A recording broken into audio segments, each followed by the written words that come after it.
आटे की सौत बनाई और महाराज आटे की सौत बनाई और जो नमक की कंकड़ी होती है जानते हो? हाँ, क्योंकि हमारे माता बहनों को सब पता है ना। दो नमक की कंकड़ी ली और नमक की डेली लेने के बाद में उस आटे की सौत बनाई और नमक की आंखें बना दी उसकी।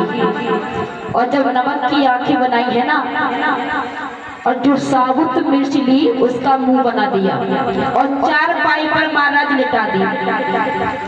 चार पाई पर जैसे ही लिटा दी और जवाब दिया है और चूल्हे पे दाल बनने के लिए रख दी और जवाब देने लगी, ये सौत चूल्हे पे दाल रख दी है बनने, अगर ये दाल निकल गई तो तेरी खैर नहीं है। ऐसा ना हो कि दाल निकलती रहो तो पड़ी पड़ी सोती रहो।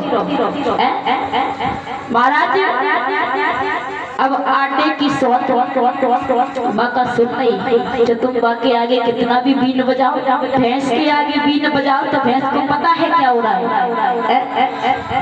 अब आटे की सौत से कह रही है, अगर इस पतीले से दाल निकल गई तो तेरी खैर नहीं है।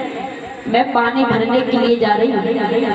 महाराज वो तो पानी भरने के लिए चली गई और सौत को चार पाई पर लेटा दिया। जब लौट करके पानी भर के आई है, महाराज उस पतीली से सारी दाल निकल करके बाहर आ गई।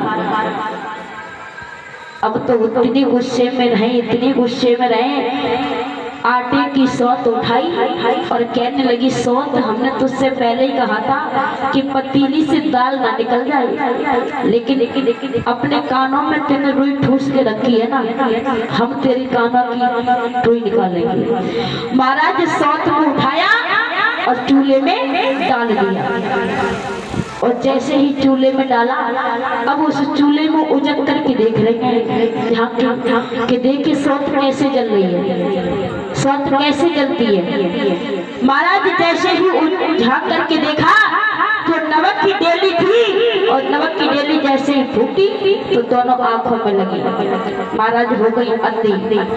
जब इसे कहते हैं सौत चून की बुरी होती है। हाँ, महाराज लोग कहते हैं कि भाई हम तो दो शादी करेंगे, दो शादी करने के ये नतीजे होते हैं। महाराज इधर